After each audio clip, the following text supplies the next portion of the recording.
Hello, hello, everybody. Welcome to Monday Night Domains. We are back. Good morning, Abbas. It is evening our time, 8 o'clock p.m. my time, 7 o'clock Dad's time. So that's Eastern and Central.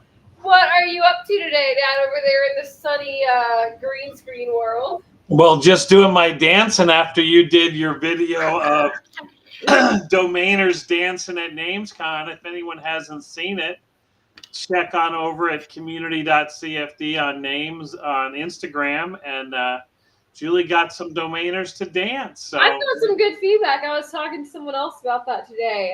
They were like, "No, that was a cool video. It was refreshing to see." And I was like, "You guys thought that I wouldn't be able to get y'all to do it." that's right. Got Andrew Rosner there at the end with Oh Mike yeah, in the back. So that was they that was good. doubted me. Julie, you just keep doing what you're doing. And a happy Monday night to everybody. If you're watching this live or if you're watching the replay, this is Monday Night Domains. And Woo! it's the start of the week. We've all got our real jobs done, our Monday morning meetings and all that stuff. If you're a domainer like me, you probably spent your time today catching up from the weekend, hopefully responding to some offers, There we maybe go. processing some sales. I had some sales over the weekend. I have a site called domainoutlet.com that's up. Okay, that did Where well for you. I sell names at wholesale. So a name that you're like, oh, I want to get 3,000, I want to get 5,000. But what I do is I sell them for between $29 and $199 just to other investors. So had some new customers, picked up some new customers that'll go on to become repeat customers. So That's that was exciting. good. And other than that, that's what I sold. And then I bought something over the weekend too. I already know what it is, and I'm a little jealous that I didn't do it first. So Bum, bum, bum. thank you to our sponsors, Freename, for sponsoring Monday Night Domains. And I bought a TLD, which is what they call a Web3 TLD on Freename, meaning it's not one of the official ones that works in the ICANN community. That's a monopoly given out by the old, organization that runs the internet. This is something new. So I don't get the benefit of everyone being able to see my TLD, but I own it. So I bought on the first day of summer, I bought Drum roll, dot summer please. on Friday, the longest day of the year. So I now own dot summer. I registered my first domain and it was on chain.summer, which Okay. I know is a marketing campaign that Freename and some other companies are doing. So on chain.summer, I just thought about summer as such a positive time. It's a happy time. Such a good vibe. People are vacationing, they're at the beach, they're enjoying themselves. So dot summer, and what's neat about it is I am dot summer now. I've like self bestowed myself to be dot summer. You're the Um, domainer of the summer. but instead of having to go build all the technology, I use free names. So I just get the good parts, which is I can start marketing right away as dot summer. And what's been funny, Julie, is the hardest thing over the weekend to get was I bought, even though, so a Web3 domain, you have to have the free name extension to be able to see it, just like Right. downloading Netflix to be able to see Netflix movies. Right.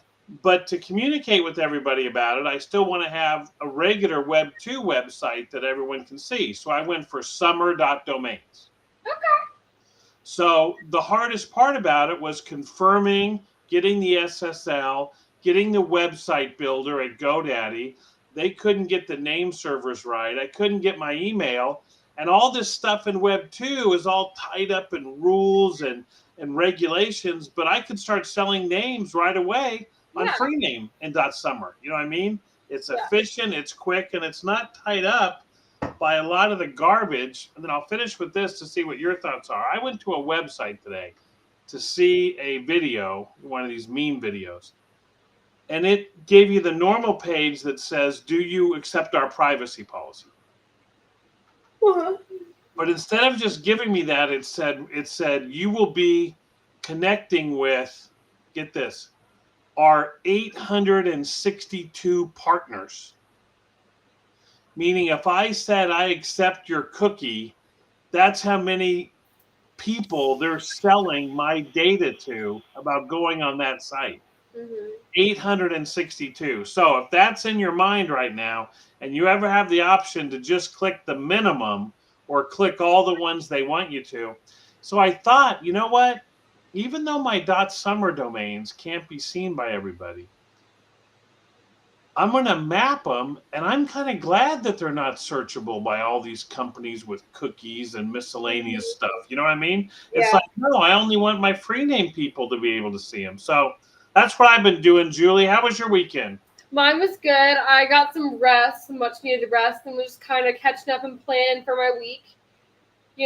I'm putting in some overtime with the big girl job, so I didn't have too much time for domains until today. And then I had a lot of fun just updating some websites and stuff today. Um, Met with some people that are working on getting crypto education out to the universe. Realized I probably don't have time to do it, but it's cool that someone's doing it because there's a lot. I mean, that's what we're doing here is trying to teach the world about things they don't entirely understand. Because one thing that I've learned since getting into space is the Web3 education space. Everyone's trying to have it, but no one actually dumps it down to where it needs to be. I went to NamesCon a few weeks ago, and there was people there that have been in domains for years and years and years, and they were like, "I have no idea what Web3 is," and every time someone tries to explain to me, I just don't get it. And I'm like, "Oh, I get it, and I can explain it in a good way. Let's talk." And so, because I learned it from a ground zero perspective, I think, where I learned it not as a domainer, not as an internet person, not as a finance person, someone who didn't know anything about Bitcoin. And then you taught me. There you go. And so now I don't know all the jargon and all that stuff that typically gets brought up in Web3 spaces, like dropping alpha and all that stuff that everyone talks about. That no one, you'll have your own language. Yeah, and I think it's I don't want to say it's the future. I want to say it's the present. It's the now. You know what I mean? What's happening? Because something can and it's got to be good, or else people bail on it. You can't fake it. Yeah, we're in a generation it's too interconnected to fake things. Yeah, it's that that social ratification. Yeah, well, as soon as you fake something, they're gonna put it on TikTok, and then everyone's gonna tell everyone else. Like you can't fake things anymore because everyone's looking out for it, and everyone kind of is looking for the next fake thing. I don't know. We've all been taught to have our internet security up. Like, oh, is this real? Do we trust this? So I think it's important when we're getting people into the Web3 space to just be genuine about it and not do the pull the carpet under you kind of stuff that I've heard does happen. That's going to happen anytime you're getting something going on. But I was explaining a wallet to someone recently, and I've got some new metaphors. Okay, let's hear them. About the wallet, and it'll help maybe people understand Web3. See Crypto Reporter in the house, speaking of education. So I thought about a wallet. How do I explain a wallet to somebody?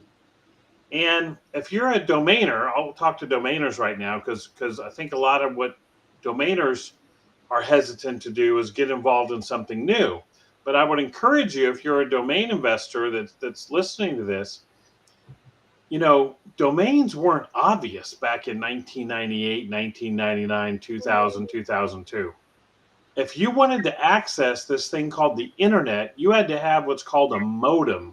You had to plug it into your electrical outlet and then plug your phone line into it. And you used the same line that you use for faxes. And then you got this sound and you connected your modem, and that connected you to maybe AOL. And then you had to go to a special place in AOL to get the whole internet. So it's not like there haven't been barriers before. Oh, yeah. So the people that compare Web3 to the fully functioning, evolved internet where you have a mobile phone that gets all the websites. I remember when the first mobile phones were getting the internet, you had to go to a special place on your phone. You had to shrink your browser. There's a lot of adjusting. And to think that somehow Web3 is just going to all of a sudden be there and it's going to be obvious to you. If it was, let me tell you, .summer would cost a lot more than the $5,000 it was priced at. I mean, if I was buying a full TLD that worked on every computer in the universe, ICANN's charging $300,000. It might be $1 million for .summer. So what I'm doing is climbing the ladder from outside. But back to the wallet. If you're a domain investor and you're at GoDaddy and you're at Dynadot and you're at different places, a lot of times you have to have money on deposit at all those different places in case you want to buy something. And you have to have your credit card connected with all those different places.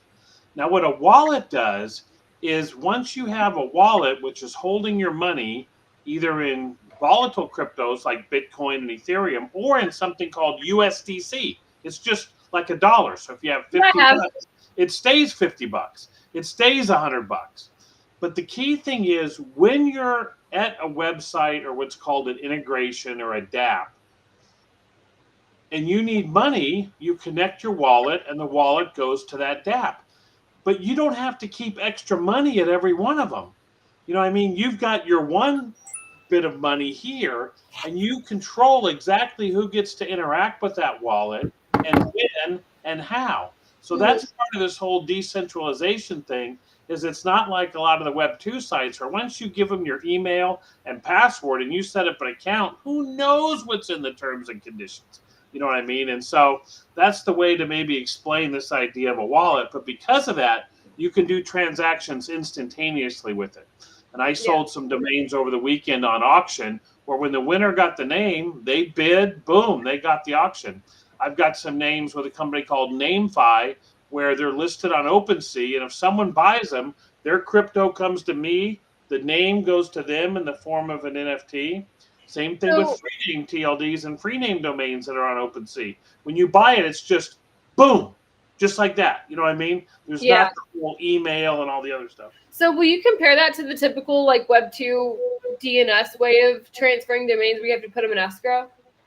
You have to not only put them in escrow, but the intermediary that's processing the transaction can mess up the situation. You know what I mean? It's like, imagine if you went into a store to buy a pair of pants and you walked up to the counter and you gave it to them and they say, oh, this transaction is going to be processed by an independent company. And they come in and they grab your pants and they grab the register and then they walk around with it for a couple of days. And then they come back and say, now we're ready to give you your pants and we're ready to give the money away. And so that's where some of the delay just doesn't seem to make sense. Now, no doubt, if you're doing $1 million domain name, use an escrow company, use an attorney, do all that stuff. But where the liquidity is and where the action is in domains between wholesale investors is fast. It's easy. You know, most of the time on a lot of bulletin boards or things like that, if I list a name for sale, like on Name Pros, it's a popular bulletin board, and I put a list of names for sale and someone just goes in the forum and hits sold, you know, their word is their bond and they've got to follow up, you know, as fast as they can really, but as fast as they can has never really been defined. Yeah. My dog ate my homework, you know, so. As someone who also makes excuses sometimes to not make meetings on time, as fast as you can, it's never. And then the seller can say, oh, I made a mistake. I really didn't want to list it, you know. But when it happens atomically was a word like you talked about different words you learned. I learned about this atomic is an atomic transfer. It's just boom, instantaneously in the millisecond that it happens. So. And that's what happens whenever you buy it through like a registrar with like GoDaddy or Dynadot, right? It's instant. Well, the registrar is the one where the name actually moves, but then someone else may want to process the sales transaction and make a commission for doing that. And then someone else may want to make a commission. So it's like imagine a bunch of people. The domain market is like a bunch of people all gathered around in a big gymnasium. Mm-hmm. And then when two people decide they want to do something, everybody goes over there and they're like, oh, you guys have decided to do a deal? I want in. I want to be able to help process the deal. And then what they don't realize is the hard part's been done. They've decided to buy the name for the price. Yeah. So anyway, let's see if we got any questions. We got several, more than SEOs already in here. Let's see. He says, Web3 value adding question regarding token gating. Can we offer invitation to our exclusive community, example, a Discord server for SLD owners on any specific TLD or just our own? Right. So I don't know a lot about Discord, but I know it's got a lot of capabilities to do stuff like this. And most of it came from the NFT craze of 2 years ago. So I don't know if it's possible, but if it is, I don't think it has to be reinvented. I think there are even companies that got set up late in the NFT craze that would manage your Discord. And maybe there's a way that they've already got this figured out where they're going to look in someone's wallet, see if they have a certain TLD. If they do have a certain TLD, let them in the chat room. So I don't know if it's possible, but I know the NFT craze was bringing about a lot of people that built management tools for Discord. I've never really been able to understand Discord. You get into the world of these servers and all this other stuff. I don't know, but I do know that the people that love it, and there you go. All right, does Freename browser extension using our SLDs permit the sending of NFTs such as those minted on Polygon, or is the browser extension only just for crypto payments as of now? The sending of NFTs on Polygon. So if you have an SLD minted on Polygon and you want to send it to another wallet, I think you can. Yeah. I think that's the whole purpose of it. I've not done it. I have sold a TLD, but I actually used an escrow company to do the transaction because it was a high value sale. It was a 5-figure sale. And then I actually just asked Freename to move the name from my wallet to the other person's wallet. But yeah, I do believe the idea is that you're sending the NFT a Polygon. I know that they started minting on Base this week. Yeah. But I think you're going to be able to like be on Base and then unmint it on Base and then mint it on Polygon, but don't quote me on that. Okay. What's up, Kevin? I see you. We got on today's when airdrop Twitter space, he mentioned the recent social media hack to a craze. Have you seen TLDs based on? I saw this. I saw someone tweeted a domain they bought. It was like hot.tua or something like that. Well, I'll say I'm not going to use this example, but I'll use Confefe. So Donald Trump was doing some press release or something, and he said the word, I think it's Covfefe or Confefe or something. No, it was Confefe, and like in 24 hours, domainers registered like almost 1,000 domains with Covfefe in it. So I think this is what the old domainer community that's at ICANN doesn't realize, but they're taking the money from it, is that people are buying domain names for a lot of crazy, illogical reasons, and these domain registrars are getting all their money. And yet they act like, oh, that's an improper use of a domain, but we'll take your money. You know what I mean? No one's giving you a Surgeon General warning that says, warning, this domain, like trademark domains. You know what's funny? GoDaddy, the word GoDaddy is probably registered like in 450 TLDs. Most of those are not owned by GoDaddy. Yeah. And there are people that own those at GoDaddy. And so GoDaddy is making money, and they would rather have the money from having someone buy it than go after them and somehow protect their brand. So, I mean, whether it's 50, 60, 70% of domains that people buy just for a lark. So the neat thing about Freename is I want to get in on that action. I want to be on the selling side. I want to create some enthusiasm and some passion for like .summer.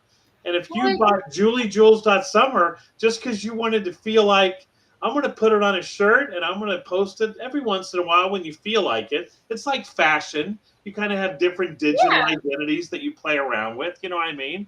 But you want to be able to know you're in the club. Keep going. I think it's also just because you never know what trend is going to take off and stay there for a while. And so you don't want to be late on that. As an investor who, where most good domains are registered, if you have the chance to hand register anything, you should take it. So even if that's a trend that may or may not be here in the next year, maybe it will be, maybe it'll be the next big thing and you don't want to miss out on that opportunity. I think that's where a lot of the hype for that kind of stuff is coming from as well. Yeah, there's no doubt. Web5 was another one. Jack Dorsey, the founder of Twitter, he came up with this position paper to benefit his own company that said Web5 was going to be a combination of Web2 and Web3. And that was on Friday. And by Monday, like 3,500 Web 5 domains had been registered, Oh yeah. and it was taken in all the TLDs and everything. Yeah. But you're right. You don't know which one is going to become, um, the next great thing. And I would only say, well, again, I just think, people ask me to give advice, and I say to someone, they say, was this a good idea to buy it? I say, why'd you buy it? If they say, I don't know, I was just hanging out on the internet and I wanted to buy it, go for it. I You know mean, what I I mean? met a gal at Not like NationCon who yeah. literally bought the score of the Rose Bowl that she was watching. She said, "Oh, this is so cool! I want it." And she bought the score.com, like whatever it was, like 18 to 33 or something. She bought that.com. I was like, "Hey, go off, girl." There you go. Because it's especially like during COVID and everything, we weren't going outside. I could have a whole closet full of baseball cards, but I can't show them to anybody. But I can show you my digital collectible on Twitter, or on my profile, or on my webpage, or different things like that. I bought a name over the weekend. See what you think about this name. I've sold a lot on Domain Outlet, different combinations of a color and an animal. Sounds And pretty good. so they can be good or bad. And so I have a lot, but this one I paid up a little bit for was on another thing. I bought blackserpent.com for 199 bucks. I like that. But I just feel like and so I did a little, Crypto's talked about IP and trademark. So I did do a little bit of a search just to make sure there wasn't an obvious huge company that had, that name. And then the other thing you want to look at is there can be other companies that have that name, and they could even have it trademarked. And what they're going to do when you apply for a trademark, and this is not legal advice, do your own research, but just some of the basics are, you applied for the trademark in a certain level of goods and services. So Black Serpent, if there was already an internet website, Black Serpent, that covered everything having to do with digital goods, that would be pretty broad. But if there's a company that's a gaming company and they just have a game where it's a card on one of the Pokemons or something like that, then that's different. So I felt there wasn't an obvious famous name using it. You know what I mean? And So, so I went for it. just for clarification, isn't the trademark rule kind of as long as you're not in their line of business, like as long as I'm not trying to open up a clothing store named Black Serpent when Black Serpent has been trademarked in a clothing store, then I'm good, right? Well, I'll give everyone some advice here, because the most popular domains out there to register are trademark names. People register trademark names all the time, and they figure no one can catch me, and maybe that company's going to call me up and offer me a bunch of money. And that's still the most dominant form of domain investing. And people that say that they don't do it, they probably do to some level. But like when I was in Washington, D.C., and I was at the ICANN meeting talking to all these trademark bigwigs, and they tried to tell me how Web3 wasn't offering protection, this, that, and the other. First thing I said to them was, if we don't work on the real internet and we're not doing a lot of business, why are you worried about us? You know what I mean? Yeah. But the second thing I said was, it was the day that Apple announced like a new Mac Pro Air or Mac Pro VR or Google's VR. They announced some new product that they called like Air VR. And that day, over 250 TLDs were registered by completely different people in, like, say it was Air VR, airvr.horse, airvr.hockey, and all the registrars took money. They took that money, okay? And so it's still the most thing that people buy the most. But here's what you want to know about it. If you do something on your website that violates someone else's trademark, you better be ready for a company to try to contact you and say you're violating our trademark. And they have rights against you that aren't just your domain. They can sue you. You know what I mean? So if you're selling shirts with the Dallas Cowboys football team and you're not an official licensee of the Cowboys, you better have a really researched what exemption you think you're operating under. But what happened in domains is people would be like, well, what if you can't find me? What if my email address is fake? What if I live in a country that doesn't have any courts? You know what I mean? And so that's how people could operate trademark domain names.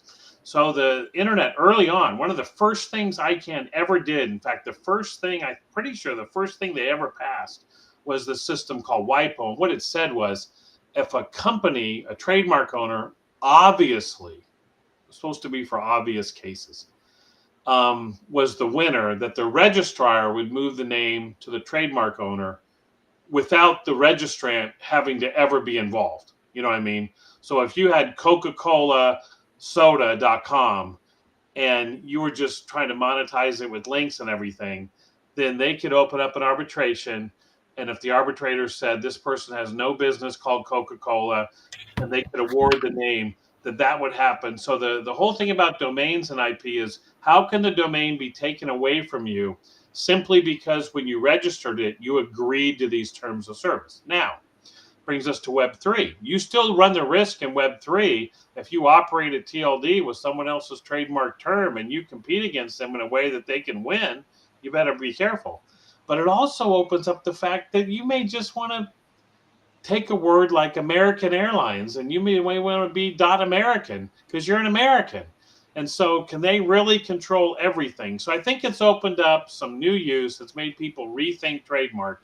But if you are, and people can tell, if you are just buying something because it's someone else's famous word, don't buy something with Nike in it and say it's your cat.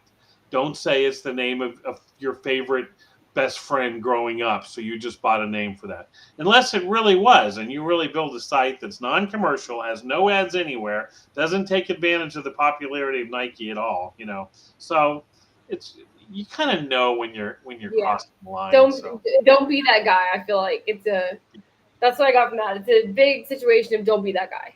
But then at the same point, if you have terms that you are trademarked and you want to be able to get the TLD in Web3, instead of having to waiting for ICANN to get it in Web2, which costs $300,000 or $400,000, why not stake your claim now in Web3 and at least say, well, we did it before anyone else, especially if your word is one that a lot of companies own, you know. So yeah. Anyway, well, I want to comment on something that's interesting because you said you've been into color animals recently. Yes. My first ever screen name was Purple Penguin 625. There you go. So, but so you had to have the 625 on there, but now I had to have the 625. All right, we got a few questions, and we're probably ready to close out. Okay. So, NamesCon, no hosting company said that there is a CMS platform like WordPress for websites on Web3 SLDs. Do you know of any potential CMS platforms coming soon other than the basic HTML hosting? So, isn't the one Web3? Yeah, so one Web3 is WebHash is what they're called now. Oh, I'm sorry. They actually did a good job. They upgraded their brand from 1W3, which was kind of hard to type, and they made the decision that they wanted to have a, I think they were 1W3.io, if I'm not mistaken.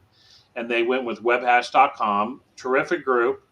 Flexter does a lot of their promotion. I've seen Crypto Reporter and a lot of their stuff too. But anyway, 1W3 makes it, they're like a gateway to use some of the tools to build a Web3 website. I'm actually judging a contest for them right now of people that build websites using WebHash. So the way I would look at this is the first website I ever built was awesome. It was with a product called Netscape Navigator. Tell me if this sounds familiar. They were a new browser competing with Microsoft. They came in the business with a better product. Everybody was using Microsoft. They took over. Microsoft ended up buying them and shutting it down. So, but all I had to do was type out, like I was on what they used to call a word processor, what I wanted to say, and I hit save. And when I hit save, it went to my website, pagehow.com, and the first page was called an index page, and it went to index and saved it. And Microsoft didn't like that because they weren't selling me a product. So within 2 years, I couldn't use that anymore. I had to buy Microsoft's product called, oh my gosh, what was their product called? They had a website builder product that was this big box, this 6 set of 4 CDs, and they wanted to monopolize it and make it more complicated. So I think there is a CMS that's going to be out there that's going to basically say, when you pull up a web page, you pull up a lot of different components. And all those components are at your hosting company, because we don't want to actually have our computers connected. Like my computer here, the way the internet started was my computer at my house would be connected to the internet. Yeah. And if people wanted to get my webpage, they would have my IP address with the domain name. They type in the domain name and it would come and access my computer and get the data and then send it back. So there was no need for what we call hosting. But then everyone was like, well, can you really keep your computer secure? People could connect to it. The movie War Games, we had nuclear bombs. So it became, okay, I'm going to pay someone to host it, to hold all my data. And I think that's where it got complicated. So maybe we go back to something that's a cross between file storage, maybe file sharing, maybe a decentralized way where you could host websites and you can actually use the extra space on your computer to host other people's websites. So I don't know if it's out there, but I think someone's probably working on it. That's my answer to the question. All right. If we believe an emerging trend has true longevity, such as BRICS-related currency topics, what are some intelligent ways to invest and position ourselves in these situations? So he commented this whenever we were talking about people registering domains like the Hocktima Girl. Yeah. The hard part is to tell whether your information, how good is your information? And what I mean is, a trend is going to have ups and downs, and a good trend is going to have higher lows and higher highs. It's going to go up, it's going to come down a little, it's going to go up even higher, it's going to come down to a point that's higher than where the low was before. And if you know what's going on, you should be able to watch that and see it. But you may think you have inside information, but you don't. But you still see these trends, but what you think is the first trend for you is the third trend, So what I mean to say is figure out how close you are to the first mover advantage. And the reason the first mover in any trend can make the most money is no one knows how big it's going to get. So it's unlimited, which means people that hold assets in that trend are frozen. Oh my gosh, I don't want to sell. What if this is the one? What if this is the one and people are going to laugh at me? Can you believe that Paige sold a pizza or sold, 1,000 Bitcoins for a pizza? You know what I mean? That's what everyone's scared of. And I would say, don't be scared. If you're in a trend and it goes up and someone wants to buy your domain or your meme coin or your whatever, sell something early and make money. And once you've made money, now you're playing with house money. You know what I mean? And don't worry that someone says, oh, you sold too soon. Everything, keep something back. So true longevity, boy, you'd be surprised. Metaverse.com was bought in 1996. So if you think you discovered the metaverse in 2000, Metaverse.com was bought 24 years prior. So most of the stuff's been thought of. All right. Well, I think that is all for us today. Front Page, there we go. Donald came in with Front Page was the software that Microsoft made you build everything in. And all right, everybody. Well, we'll see you next week. Oh, by the way, if you can, listen to Win Airdrop, I Heart Domains on Twitter. He interviewed Davide, the CEO of Freename today, and Davide doesn't do a lot of interviews because he's usually working and he's managing the team and managing the investors. But I really like the vision he has for Freename.